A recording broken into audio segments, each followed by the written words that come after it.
sei lá, 15 árvores do Rio.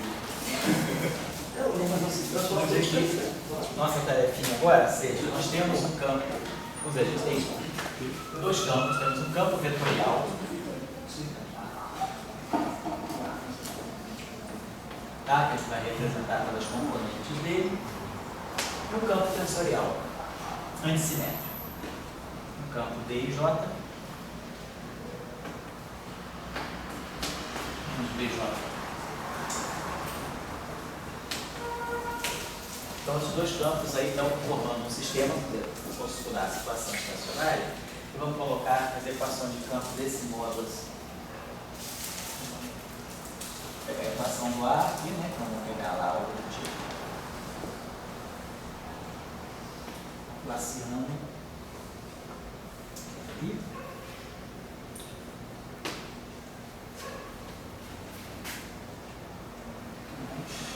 Parâmetro psi.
Eu tenho um sistema, né, descrito por dois campos, um campo vetorial e um campo tensorial.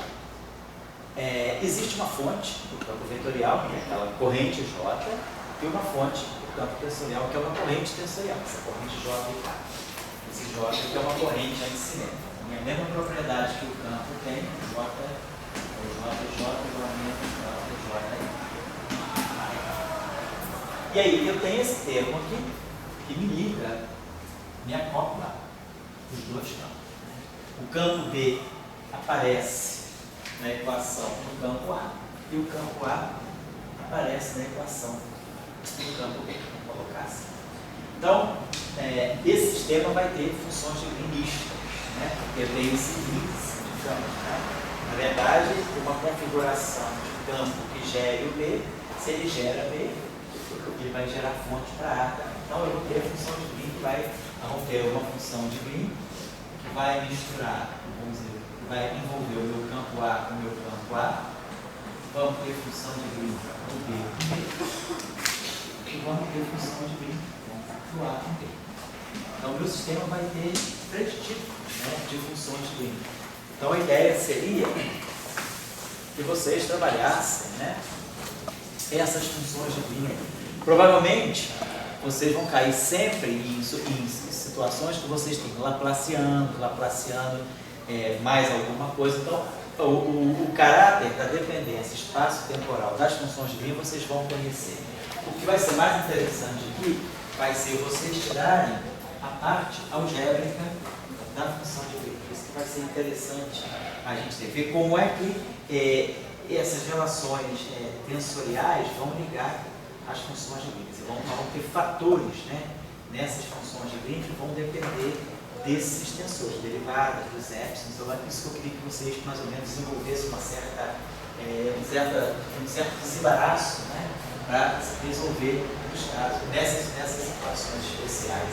Certo? Então, é um problema claro, né, é um problema que envolve o campo tensorial vetorial, mas o método de tirar a função de Green é sempre o mesmo. Vai ter sempre reduzir o problema um operador atuando no campo, dando aqui uma certa fonte. Essa é a estrutura do problema de Green. Então, o que nós queremos é o campo escrito como, né, o inverso do operador atuando na fonte, ou seja, a função de Green atuando na fonte. Essa é a estrutura do problema de Green. Então, nesse caso, a gente vai ter que colocar o problema nesse termo aí. Só que, em vez de ter um campo, eu tenho um conjunto de campos. Então, nós temos um blade, temos um campo vetorial, um campo tensorial, temos duas fontes, mas o problema tem a mesma estrutura. Vai aparecer, vocês vão ter que manipular com os tensores, e aqui vai ter uma novidade, que é o aparecimento desse objeto. Esse objeto aqui é uma categoria de projetor um pouquinho diferente, né, daquele que a gente tinha dado, os operadores. O ômega, vocês estão lembrados, né, que era a derivada DI, derivada J, sobre o Laplaciano, né, o operador ômega e J, o operador longitudinal. O operador transverso, que é a identidade, menos o ômega. Então, a gente pode escrever esse espaço de momento também, KI, KJ sobre K2, KI, KJ sobre K2. Agora aparece esse operador aqui, que é esse aqui, epsilon e JK, vamos dizer assim, BK. Vai aparecer esse operador aqui. Então, esse operador tem dois índices de, vamos dizer que esse operador aqui seja vamos chamar ele de um S e J. Ômega, teta, vamos chamar ele de um sigma e J. Então, a gente vê que esse operador sigma tem certas propriedades, né? Se eu, por exemplo, fizer sigma e J atuando no DJ, basicamente o que eu vou ter? Eu vou ter epsilon JK, DK, DJ. DK, DJ é simétrico, JK é assimétrico, essa combinação aqui dá zero. É igual a mesma coisa se eu fizer isso aqui também. Tirar a divergência desse operador, isso aqui também dá zero. Por quê? Porque eu vou produzir sempre duas derivadas simétricas contraídas com um objeto que é completamente assimétrico. Esse operador dá isso. Se eu projetar, por exemplo, sigma e J, tem dois índices, multiplicar por um θ JK, nós vamos ter nessa parte aqui dá zero, que vai dar DJ dk. Então isso aqui automaticamente é como isso aqui. Esse carinha aqui é epsilon e J LDL. Esse pedaço aqui é DJ dk dk sobre o laplaciano. Então eu vou produzir LJ ou JL. Então esse pedaço aqui dá zero. Então só vai contribuir aqui do delta JK. Então esse carinha aqui dá sigma e K. A mesma coisa vai acontecer se eu pegar θ e J, que é o projetor transverso, e atuar em θ JK, isso aqui vai dar sigma e K. Então isso está significando o quê? Está significando que quando eu pego a parte transversa desse operador, eu obtenho ele mesmo, é uma identidade. Quer dizer, o operador que faz a projeção transversa atuando no objeto, reproduz o próprio objeto. Então isso mostra que o objeto é transverso. Se a projeção transversa dele é ele mesmo, é porque ele é totalmente transverso. E de fato ele tem parte longitudinal. Esse cara aqui, a derivada, né, o gradiente é sempre algo longitudinal. Então, o produto escalar desse cara com o gradiente é zero. Então significa que esse cara aqui, ele é ortogonal àquilo que é longitudinal. Então, de fato, ele deve ser transverso. E a outra propriedade que ele deve ter, qual é o quadrado dele? Será que ele também se reproduz? Nós lembramos das outras aulas que θ2 é θ, ômega 2 é ômega. Ômega beta é zero, θ ômega é zero. Ômega e θ são ortogonais. Então, ômega θ é zero, θ ômega é zero. Porém, o sigma é ortogonal só ao ômega. Se eu pegar sigma e J e multiplicar por ômega JK, isso aqui vai dar zero. Então, o sigma é ortogonal ao ômega, porque o ômega é longitudinal e o sigma, nós acabamos de ver, é transverso. Mas observe essa relação aqui do sigma. Se eu pegar sigma e J e multiplicar por um sigma JK, ou seja, estou pegando o quadrado desse operador sigma. Então, isso aqui é epsilon I J, JL df. Isso aqui é epsilon J kappa I D. Pegando o quadrado desse operador. Isso aí vai ser importante para esse desenvolvimento de vocês. Estou dando isso para vocês talvez não tivessem, iriam custar descobrir que precisava disso. Então, estou dando já o que vocês vão precisar. Depois vocês vão entrar no outro nível do exercício. Então, isso aqui vai ser IJK, né? IJL, JK. Então, esses dois épsilons aqui eu posso contrair. Basta eu trazer. Então, isso aqui é igual a menos, né? Aí eu posso botar esse J aqui na frente, bota J e L. Então, quem fica? Esse J está contraído com esse J. Depois isso aqui dá um delta de K, delta de LN. Menos delta de M, delta de LK. Vezes DL. Então, o primeiro termo da delta de K e o DL, dm, um delta de LN, produz um laplaciano. Esse cara aqui vai produzir menos. O L fica aí. Isso. O L fica K também. E o M fica aí. Fica DI de K. Perfeito. Eu posso botar esse laplaciano aqui, para evidenciar esse laplaciano. Então, isso aqui produz para nós delta de K menos DI de K sobre o laplaciano. Que é justamente o θ, é o operador transverso. Então, isso aqui dá laplaciano vezes θ e K. Então, o que a gente está aprendendo com isso é que esse operador sigma, né? É o sigma e J. Com sigma JK. Ele está dando para nós laplaciano LK. Então, se eu definir por acaso, quiser. Então, basicamente, né, esse operador, o quadrado dele, o que a gente está dizendo é o seguinte: é que sigma ao quadrado, como matriz, ó, JK, essa aqui é uma matriz sigma. A matriz sigma ao quadrado é o laplaciano vezes a matriz. Então, tudo se passa como se esse operador sigma ele fosse o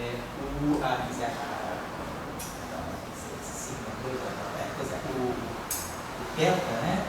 O sigma, ele funciona como se fosse basicamente a raiz quadrada do θ. Quadrado aqui, no espaço dos momentos, isso aqui é um K2. Então, estou só dizendo que, basicamente, o quadrado desse operador me reproduz o θ.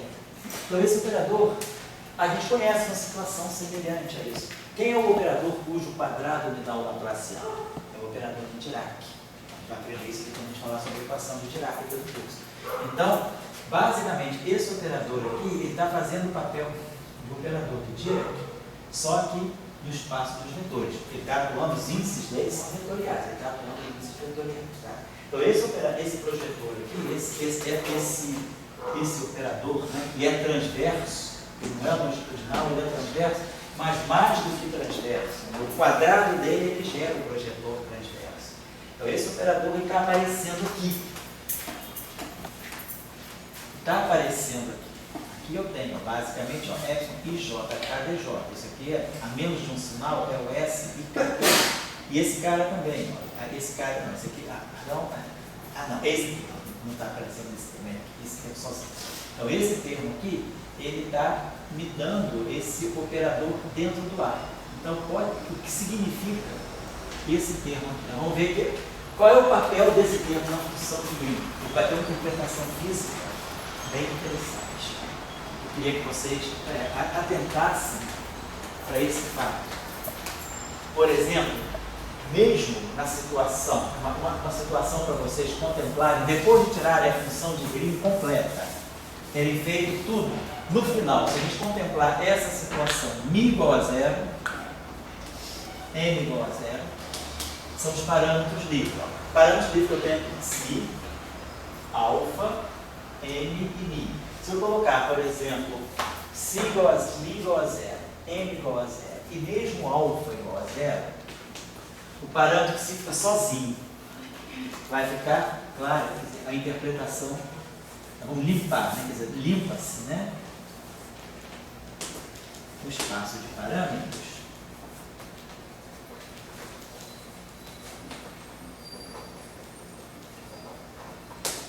E fica claro. Fica clara a interpretação do que se.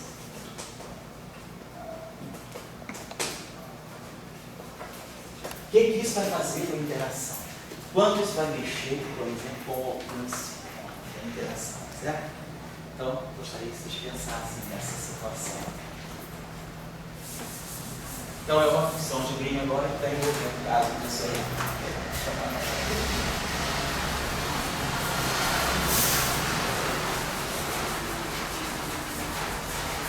Mais uma coisinha nesse sentido aí.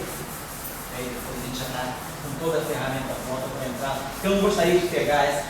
Se a gente jogar esse tipo de discussão para o espaço de Minkowski, muitas vezes, eu sei que vocês são adultos e inteligentes, mas muitas vezes eu fui aluno, também sei o que é isso. A gente aprende uma coisa no espaço de Minkowski, a gente fica com a ideia de que aquilo ali é válido só na relatividade. Eu queria desconstruir um pouco essas ideias. Isso aí não tem nada a ver com relatividade. Todo esse discurso que nós vamos ter que fazer no espaço de Minkowski, né? A gente já está fazendo ele no espaço euclidiano. Quer dizer, o grupo SO3, ele já está me dizendo muita coisa que vai acontecer quando a gente falar do grupo de Lorentz. É isso que eu queria colocar, deixar claro para vocês. Porque, às vezes, na física da matéria condensada, às vezes não, na física da matéria condensada, a situação não é relativística. E aí, às vezes, uma crítica que eu tenho ao curso de eletromagnetismo é que ele desenvolve tudo muito dentro da relatividade. E aí, o cara da matéria condensada, quando vai atuar numa situação não relativística, aquela técnica que é válida para o espaço Minkowski, é que ele readapta para o espaço euclidiano. Então, eu prefiro já explicar no espaço euclidiano, que é como a coisa aparece independente da relatividade, e depois a gente coloca aquilo no formalismo covariante, aquilo se encaixa perfeitamente no formalismo covariante. Mas a gente já tem uma ideia de como isso acontece na formulação não covariante, né? Na formulação não relativista. Tá certo? Esse é um ponto importante. Deixa eu colocar uma outra coisa aqui. A seguinte situação agora, nós trabalhamos aqui por várias situações, o tensor de energia de momento, o tensor de energia de momento, o transporte da energia em momento no campo vetorial. Vamos ver agora alguma coisa ligada no campo tensorial. Vamos voltar a seguinte situação.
Vamos fazer o seguinte, vamos pegar um campo tensorial agora simétrico. Então agora esse campo é simétrico. Então se esse campo é simétrico, a gente já viu, ele tem 6 componentes. Ele tem 6 componentes, né? Ele sendo simétrico tendo 6 componentes, nós já vimos que uma componente é o traço, aí o campo tem um spin 0 e tem um spin 2. 5 componentes estão aqui, uma componente está aqui. Na verdade, esse H e J, né? Ele pode ser escrito assim. H tio e J é a parte simétrica de traço nulo, né, mais um terço do traço de H, que é o H capa capa, que é vezes o delta e J. Não é aquela decomposição que nós tínhamos visto, né? Um tensor simétrico está decomposto em tensor simétrico de traço nulo. Se eu tirar o traço dessa equação, aqui dá traço de H. Aqui dá 3 no 3 Marcelo, então traço de H, então traço de H é igual a traço de H, então traço de H tio e J é igual a 0. Então H tio e J, H tio e I, é o traço é igual a 0. Então esse tensor aqui tem traço nulo. Então aqui está o verdadeiro spin 2 e aqui está o traço. O traço é o invariante que tem o spin 0. Então o escalar está aqui. Certo? Então, só para a gente lembrar do que a gente já fez. Vamos dizer que a gente tem a seguinte situação. Tem essa equação.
Derivada segunda desse campo, né? A dinâmica do campo, então a derivada segunda aqui, aí vamos ter um termo aqui menos, tá? Equação da J.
equação aí, uma equação para esse campo. Então eu tenho essa parte que está colocando derivada assim. Nós estamos vendo aqui a parte, agora o problema dinâmico, né? A gente está vendo a distribuição da energia do momento. Então, essa parte aqui é a parte que mostra a energia cinética, aqui é a parte do gradiente do campo, e aqui nós vamos ter esses termos aqui, né? Que são termos que, devido à simetria do problema, eu posso introduzir esse tipo de derivada. Aqui eu estou, no fundo, medindo coisas que são longitudinais. Eu estou tirando a divergência desse campo, aqui eu estou tirando também, estou tirando a divergência desse campo, né? Aqui. E aqui eu estou pegando o gradiente do traço. Esse pedaço aqui é o que dá o gradiente do escalar.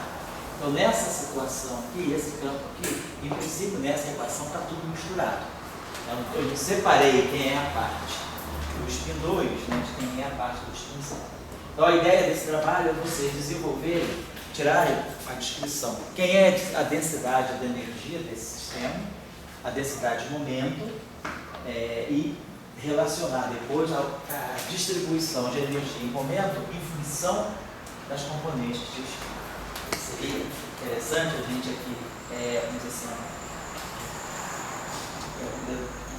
separar, realmente separar, né? Separar as contribuições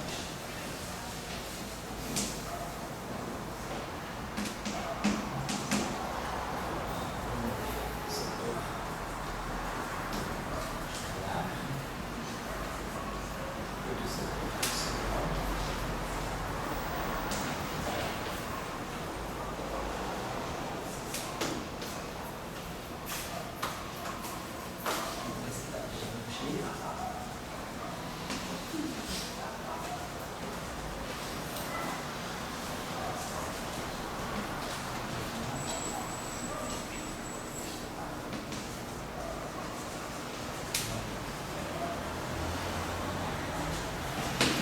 Vocês vão ver vocês treinar essa parte inicial. Quase acabado aí. Então fica como tarefa também para vocês.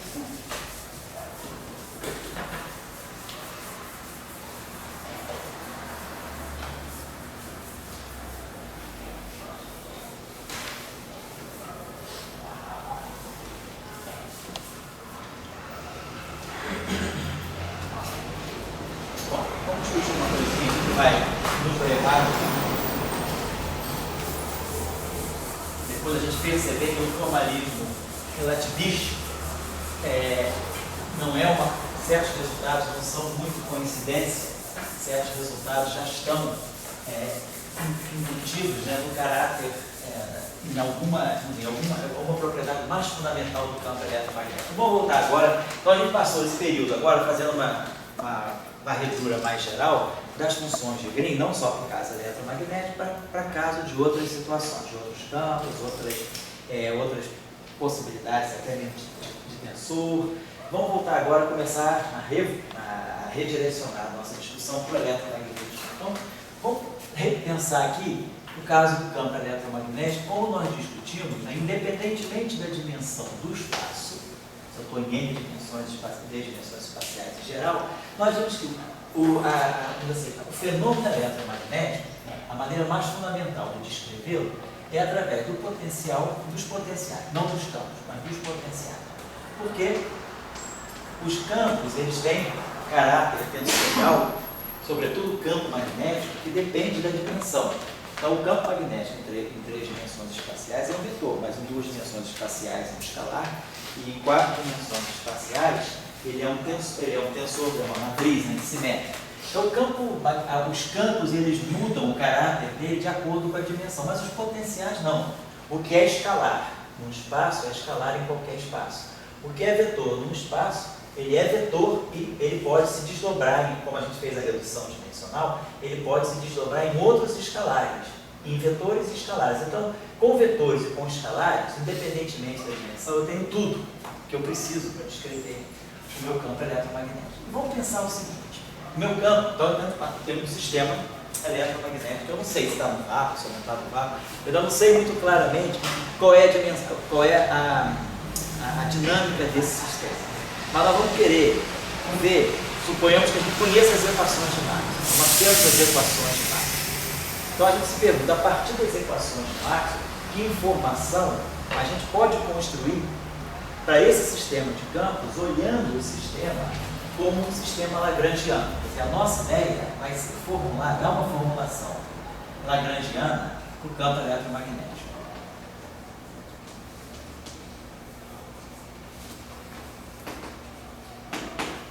Claro, quem já viu o espaço Minkowski sabe que tem F fininha, né? Ou tem um F efetivo. Mas isso aí já é uma etapa, vamos dizer, é um pouco mais elaborado. Eu queria fazer a coisa mais intuitiva para a gente ver, independentemente do espaço de Minkowski, a gente já consegue construir esses invariantes relativísticos dentro de um formalismo lagrangiano que não necessariamente é relativístico. Então, o próprio campo eletromagnético, né, ele traz alguma informação que vai nos guiar para a formulação relativista. Então vamos dizer o seguinte, nosso sistema de campos é esse. Bom, nossos campos podem, como nós falamos, depender do tempo, tá? Depende, em princípio, os campos são função do tempo e das coordenadas espaciais. Então é claro que, sendo função do tempo, eu vou ter meu campo φ, ele pode ter uma derivada temporal, vamos chamar φ ponto a derivada temporal de φ, ou DT de φ, não faz, né? Tem PDT de φ. Meu campo depende do tempo. Então, no campo escalar, eu posso tirar o gradiente. Então, o gradiente do escalar vai medir o quanto o meu campo varia espacialmente. Vamos pensar na mecânica. Na mecânica, quando a gente constrói, normalmente, né, quando a gente constrói um sistema de partículas, a gente está normalmente associando, a gente imagina que as velocidades sejam as derivadas primeiro, e que a gente construa, né, quando a gente fala mecânica clássica de partículas, a gente sempre pensa na lagrangianazinha como sendo alguma coisa ligada à energia cinética, então a gente pega sempre derivadas primeiras, né, e eventualmente, claro, em termos de potencial também. Claro que eu posso ter um lagrangiano dependente de derivada segunda, né? Se o meu lagrangiano depende também de derivada segunda, a gente sabe que as equações de Euler-Lagrange mudam. D2, D2, né? A derivada do lagrangiano em relação à derivada segunda menos DDT, a derivada do lagrangiano em relação à derivada primeira, mais DDT. Faz o princípio variacional, né? A gente sabe que isso aqui necessariamente é claro. Se o problema não depender de derivada segunda, a gente ganha as equações de Euler-Lagrange do usuário. E aí, é claro, se eu tenho um lagrangiano que depende, por exemplo, de derivada segunda, esse lagrangiano no final do dia, ele pode até depender de derivada quarta. Então eu tenho uma dinâmica com derivada quarta. Isso é uma situação que em mecânica clássica a gente não vê. Tem para nós, é uma lei de o que eu tenho é derivada primeira da velocidade, é uma velocidade, dá uma aceleração. Então eu tenho que a aceleração está ligada com a força, é a lei de Newton.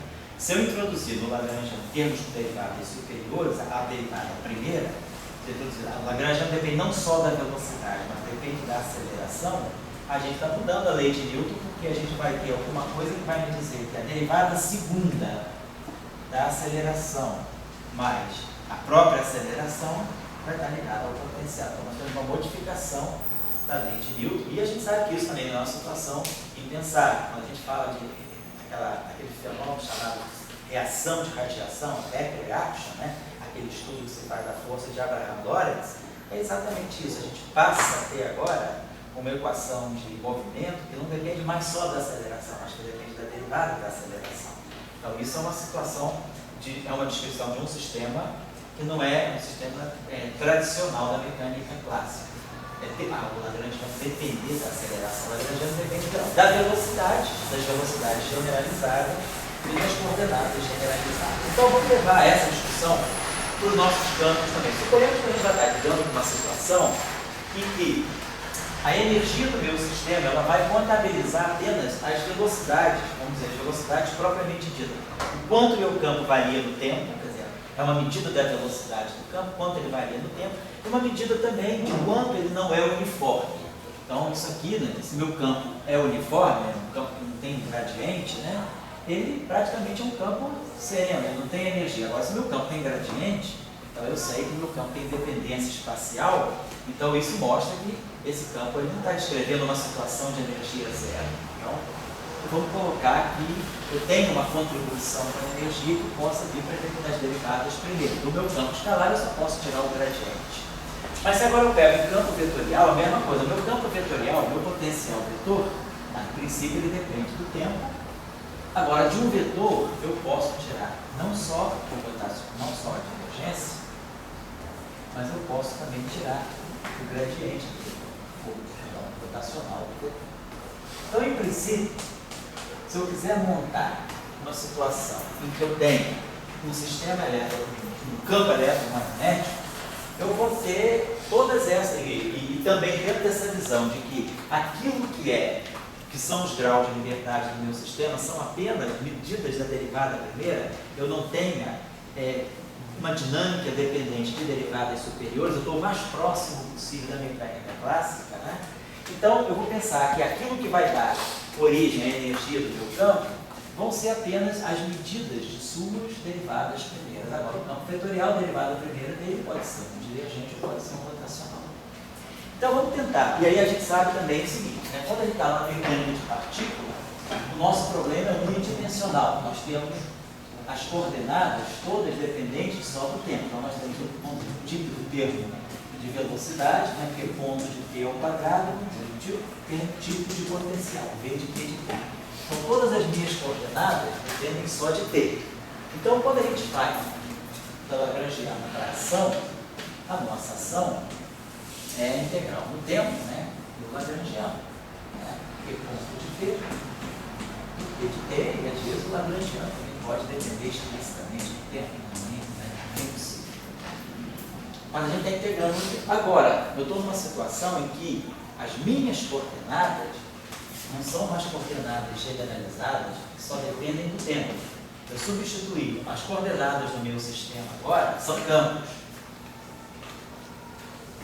Pode ser o φ, pode ser o A, e os campos dependem de t e de x. Então, claro que eu vou ter que escrever uma ação que eu vou ter que integrar em dt. E, como eu tenho agora dependência também nas coordenadas do espaço-tempo, as coordenadas espaciais, o meu campo são função de t e de x, eu vou ter que integrar, né, nessa configuração espaço-temporal completa. Então, a gente vai imaginar isso que está aqui, né, quer dizer, isso aqui vai estar, quer dizer, eu tenho aqui um L, então, isso aqui que vai estar fazendo o papel do Lagrangiano agora para nós. O Lagrangiano aqui, o que ele mede? A ação, né, é energia vezes tempo. Então, o Lagrangiano aqui tem dimensão de energia, energia vezes tempo dá a dimensão da ação. Energia vezes tempo. Aqui, eu tenho dimensão de tempo. Aqui eu tenho ação, energia vezes tempo. Então, isso tudo aqui tem que ter dimensão de energia. Como isso tudo aqui tem dimensão de energia, isso aqui tem dimensão de volume, o que eu vou ter agora no lugar do Lagrangiano, que é energia, no caso dos campos, vai ser algo que tem que ter dimensão de energia com volume. Então a gente normalmente chama isso aqui, né? Tem a tradição na nomenclatura colocar aqui um L meio gótico, né? Meio redondo, e esse L aqui está designado. Essa integral aqui, no espaço, que vai me dar o L. Então, assim aqui, ó, energia vezes tempo. Energia vezes tempo. Então, isso aqui é energia em unidade de volume. Então, isso aqui é o que nós chamamos, né, de densidade de Lagrangiano.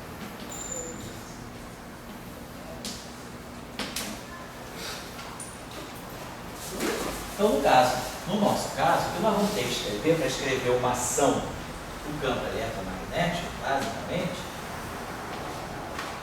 para escrever a ação do campo eletromagnético, a gente vai ter que fazer isso. A gente vai ter que integrar o tempo, integrar as coordenadas espaciais, uma densidade de Lagrangiano, que vai depender dos φs, né, dos A's e suas derivadas. Então, vai fazer algo muito semelhante ao que a gente faz, né, com a mecânica clássica. Então, o Lagrangiano depende de toda. Esse Lagrangiano vai estar medindo no fundo, vai estar medindo a energia do sistema. O Lagrangiano é uma medida, né? Na mecânica clássica é T menos V, energia de potência cinética menos a potencial. Nesse caso aqui, vai criar, vai querer discutir, querer ficar o mais próximo possível da situação da mecânica. Se o campo está livre, né, na mecânica clássica, a partícula livre, ela tem apenas essa situação. Todo lagrangiano é quadrático.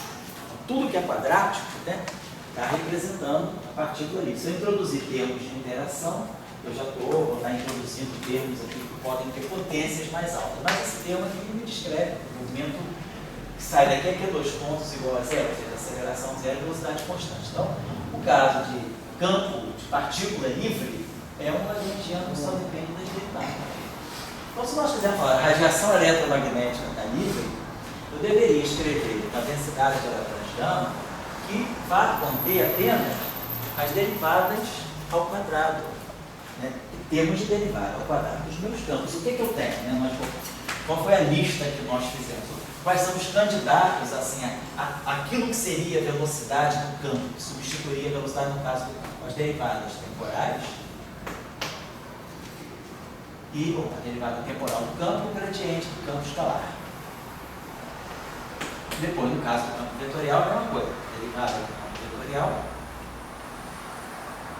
assim, o divergente do campo vetorial e o rotacional do campo vetorial. Isso aqui é tudo que vai estar medindo para mim as possíveis contribuições, né, de energia para esse sistema. E aí eu vou seguir, né, vou entrar na perspectiva de que o lagrangiano ele é livre, então ele vai ter que conter apenas termos quadráticos. Então vamos tentar escrever assim, vou acabar, tá? Não vou demorar, não vou deixar o desenvolvimento para a próxima aula, só quero preparar aqui a situação. Então nós vamos tentar escrever aqui a densidade lagrangiana mais geral possível, que vai contabilizar todas as possíveis contribuições de energia desse sistema.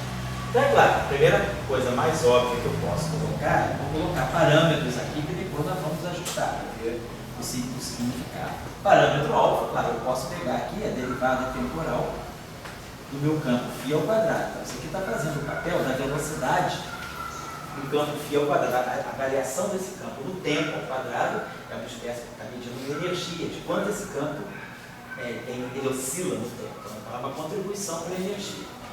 Claro que eu posso pegar também aqui o gradiente desse campo ao quadrado. Então, gradiente de φ escalar. Gradiente de φ. Assim. Então, isso aqui está medindo, né, uma espécie, né, de um gradiente, né, uma energia advinda do gradiente do campo. Lembrando que o campo varia no espaço, então o campo não é uniforme, isso aí também, se o campo não é uniforme, isso diz que tem uma energia intrínseca. A medida da energia é devido ao campo estar variando no espaço, devido a estar variando no tempo. Então, quer dizer, do ponto de vista do campo φ, isso é o que eu posso colocar. Vamos fazer a mesma coisa do campo A. Então, vamos botar o alfabeto, vamos botar aqui o termo gama, então eu vou poder medir, né, a parte cinética devido ao meu potencial vetor. dTA, escalar dTA. Posso pegar um termo aqui que vai ser, claro, divergente de A ao quadrado.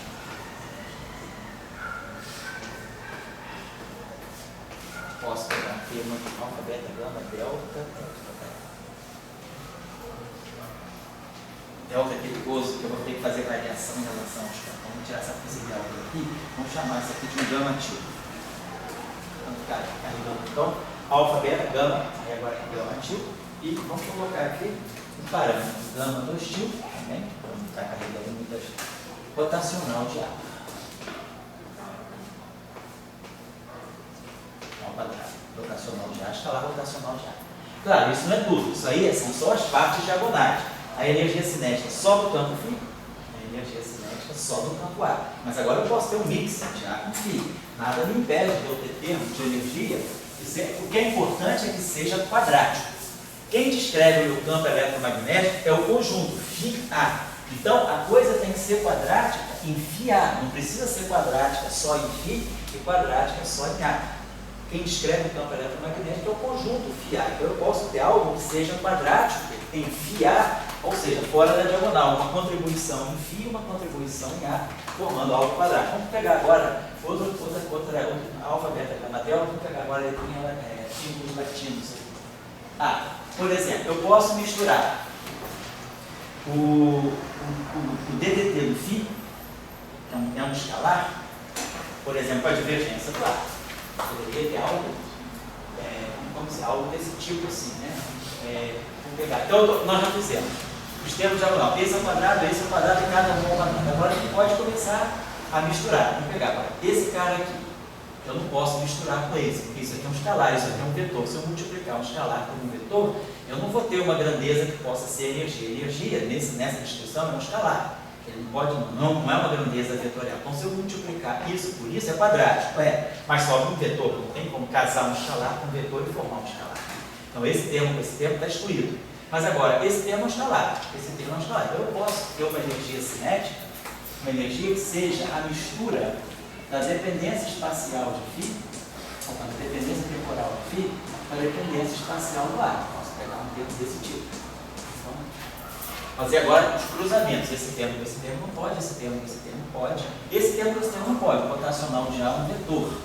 Isso aqui é um escalar. Então, esse cara aqui, eu já fiz o que eu podia. Vamos ver esse cara aqui. Esse cara é um vetor. Um vetor, eu posso casar com esse vetor aqui. Então, eu posso colocar um termo aqui, que vai ser o gradiente de φ, medindo, né, a variação espacial do φ, e isso está me formando um termo misto, né, escalar, do ar. Então, esse aqui é um termo típico, possível termo de energia. Certo? Então, esse termo aqui casa com esse. Esse termo aqui já não pode casar com esse, porque isso aqui é um gradiente, isso aqui é um divergente. Então, um escalar, um vetor com um escalar, não dá. Agora, esse cara aqui, em princípio, poderia casar com esse, um vetor com um vetor. Então, eu poderia ter um termo que vai ser, chamar aqui de vetil. Então, depois pode aparecer a velocidade da luz C, a gente tem que jogar a velocidade, então eu não quero confundir. Então, vamos pegar um gradiente de φ.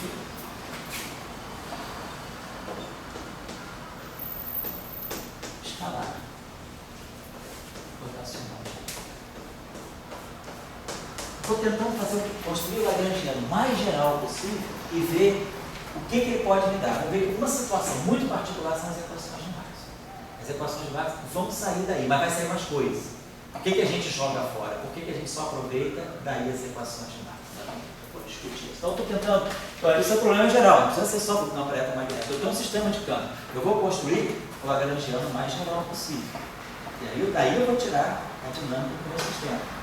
Então, lagrangiano, eu estou partindo dessa premissa. Primeiro, eu quero algo que seja quadrático, porque eu estou querendo representar o sistema livre. É como se fosse a generalização em campo da partícula livre. E estou pensando que a minha dinâmica depende só de derivadas primeiras, como acontece na mecânica. A velocidade é a derivada primeira da posição. Eu não trabalho com a derivada, eu não tenho velocidades que dependem, eu não tenho a derivada da velocidade como sendo uma nova velocidade. Isso aí já é a equação de campo. Eu não tenho uma energia que depende da aceleração. A energia depende só da velocidade, a energia cinética ou a energia potencial. Então, a gente fechou. Então, esse cara aqui, a gente já acoplou com esse, não pode. Acoplamos com esse também não pode. Esse aqui, nós acoplamos com esse. Esse aqui, eu não posso acoplar com esse. Agora, esse gradiente eu posso acoplar. Então, já fizemos lá. Certo. Agora, o que mais que a gente pode fazer? Mudei aqui. Agora, então, esse cara aqui eu já misturei com tudo que eu podia. Né? Com esse não pode, fiz com esse, com esse, né? Aí fiz esse. Agora eu posso misturar aqui dentro. Esse cara aqui, já fiz com ele mesmo. Esse cara aqui não pode com esse, porque esse aqui é um vetor e esse aqui é um escalar. Mas esse cara aqui pode com esse. Eu posso ter um termo misto, né? Que pode me dar o DDT do ar, a derivada do ar, escalar, rotacional do ar. Então, é um possível termo total. É um possível termo cinético também, um possível termo de energia livre. E daqui, esse aqui eu não posso fazer com esse, porque esse é o escalar e esse é o vetor. Então a gente ficou com mais ou menos quantos termos? Um termo, 2, 3, 4, 5, 6, 7, 8, 9 termos. Primeiro, então eu fiz assim a coisa mais terra-terra possível, não raciocinei. Eu fui só para compor o termo. Agora vai ter que entrar a parte de um pouquinho de considerações. Será que todos esses termos são independentes? Quando eu tenho um lagrangiano, na mecânica clássica, se eu tiver um termo, eu tiver dentro desse lagrangiano, eu tenho um termo aqui, vamos chamar um termo K1, e eu tiver um termo K2, em princípio dois termos distintos, mas se esse termo K1, K2 diferir de K1 por uma derivada do tempo, uma função, a gente sabe que, na verdade, se esse cara difere desse por uma derivada temporal no lagrangiano, ela, como o lagrangiano está integrado no tempo para dar ação, no fundo eu estou pegando o quê? Eu estou pegando a contribuição dessa função f só no tempo final e no tempo inicial. Eu não estou pegando a contribuição da função f aqui no meio desse intervalo, eu estou pegando só as bordas. Isso não é dinâmica. A dinâmica do sistema, pelo princípio variacional, a dinâmica do sistema, ela ocorre no intervalo. As condições de fronteira, elas não dão a dinâmica. Tanto é que a gente, quando faz a variação a extremo fixo, a gente não contabiliza nada aqui, a gente joga fora do lagrangiano termos que sejam derivadas temporais. Por quê? Porque eu estou medindo apenas efeitos de superfície. A dinâmica do sistema, pelo princípio variacional, ela ocorre aqui. Quer dizer, as equações de Euler-Lagrange, elas estão aqui. Quando eu faço a variação do L, né, e eu expresso que a minha variação do L é alguma coisa aqui vezes delta Q, é aqui que está. Aqui que está a dinâmica. Aqui estão as equações de Euler-Lagrange. Então, as equações de Euler-Lagrange, eu preciso estar considerando que elas dão a evolução do sistema entre esses dois tempos, mas não pegando no tempo final e no tempo inicial. Então, eu tenho que primeiro ver, será que esses termos são todos independentes? Será que, de repente, um termo daqui não difere de um outro companheiro dele por uma derivada temporal ou por uma derivada espacial? Que agora, lembre-se, a minha ação é integral no tempo, mas é integral no espaço também. Então, se eu tiver um termo k aqui, e tiver um termo aqui que seja k mais divergente de uma função f, pelo teorema de Gauss, a integral da divergência, ela me dá apenas o fluxo do campo lá nas bordas do espaço-tempo. Então, eu estou pegando só a contribuição de borda, eu não estou pegando contribuição dentro do volume do espaço-tempo. Então, esse termo aqui é irrelevante também para a equação de campo. Ele não dá a equação de campo. A equação de campo, ela não contabiliza as condições de contorno. Ela só contabiliza o que está dentro do volume. As condições de fronteira estão fora. O campo da fronteira não contribui. Então, o que nós temos que ver na próxima aula, se algum de vocês puder, depois tirar só um xerox dessa página aqui, para a gente poder na próxima aula saber se é a mesma notação, nós vamos ter que ver. Por exemplo, esse termo aqui, tem alguma coisa a ver com esse? Será que não tem como expressar o rotacional ao quadrado como sendo a divergência ao quadrado mais uma outra divergência? Esse termo aqui, por exemplo, tem um gradiente e um rotacional. O gradiente é ortogonal ao rotacional. O gradiente e o rotacional são invariantes. Será que esse termo que existe ou não existe? Será que esse termo que implicitamente ele não é zero? Como é que eu posso ver isso? De repente eu posso transformar esse termo num outro termo a menos de uma derivada parcial. Ou seja, eu posso fazer integrações parciais aqui dentro. Estou querendo dizer que quando eu tenho a minha ação, nós podemos, se eu tiver um termo capa-linha, e esses dois termos diferirem por uma derivada no tempo, ou por uma derivada espacial, pode ser um divergente, pode ser até um rotacional. Pelo teorema de Stokes ou de Gauss, eu vou estar contabilizando o campo só nas fronteiras, eu jogo fora esses termos.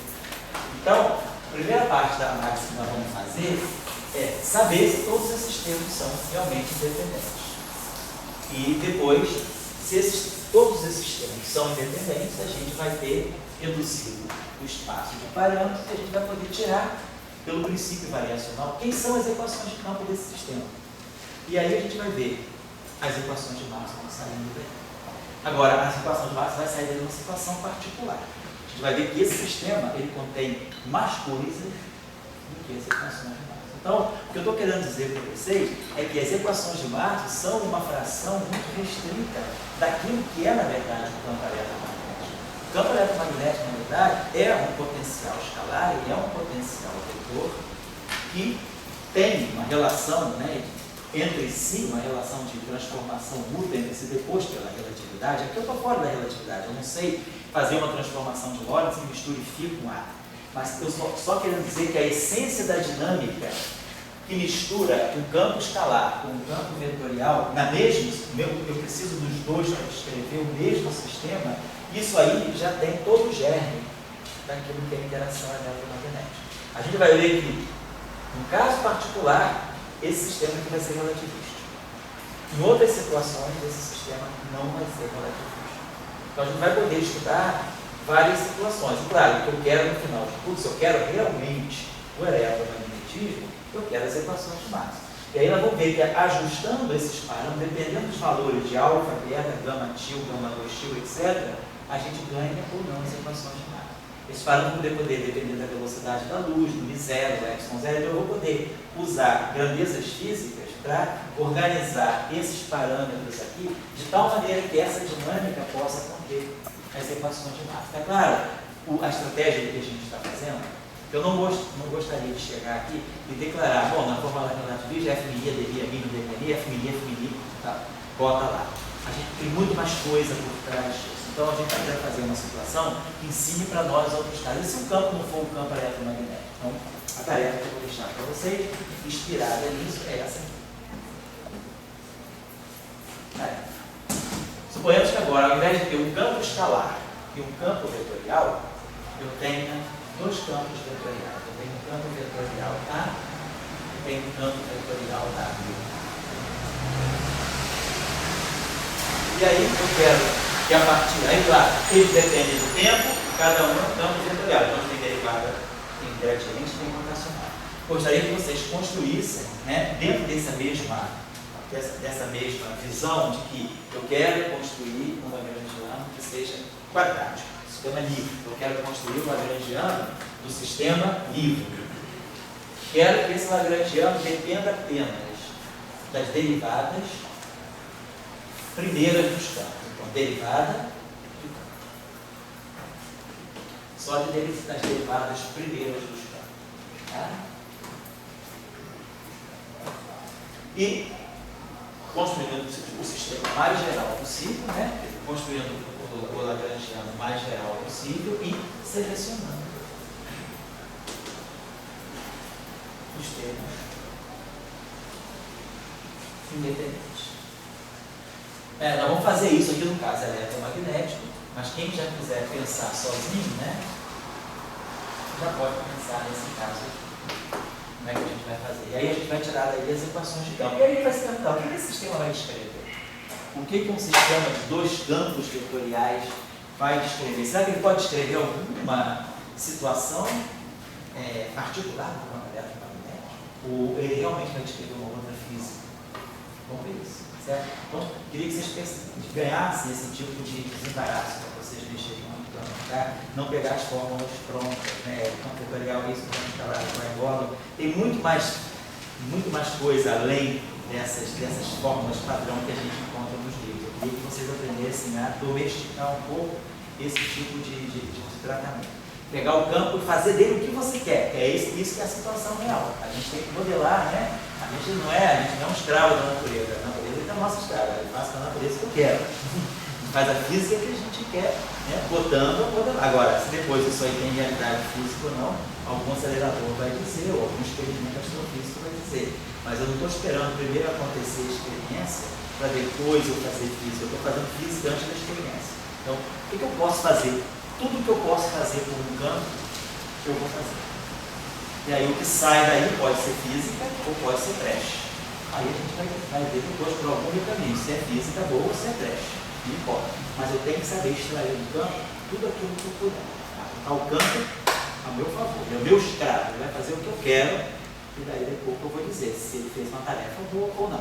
Então, tentem, né, sempre pensar nessa perspectiva. Porque às vezes a gente aprende as coisas muito quadradinhas, assim, a F minha, F tio, aí você não consegue ver vida além daquilo. E tem muita coisa acontecendo que às vezes esses sistemas padrão não descrevem. Então, eu estou tentando desconstruir, colocar coisas sem relatividade, até porque a relatividade também vicia muito a gente, o formalismo covariante, ele vicia muita gente a pensar pequeno. Então, quando a gente perde a covariância de Lorentz, a gente está sem aquela guia, a covariância de Lorentz é boa, porque casa índice mi com mi, você se segura no mi com mi que casa, no mi com mi que casa. Se agora você não tem mi com mi para casar, você tem tudo solto, como é que eu vou fazer para controlar esse sistema? Esse tipo de física eu queria que vocês desenvolvessem.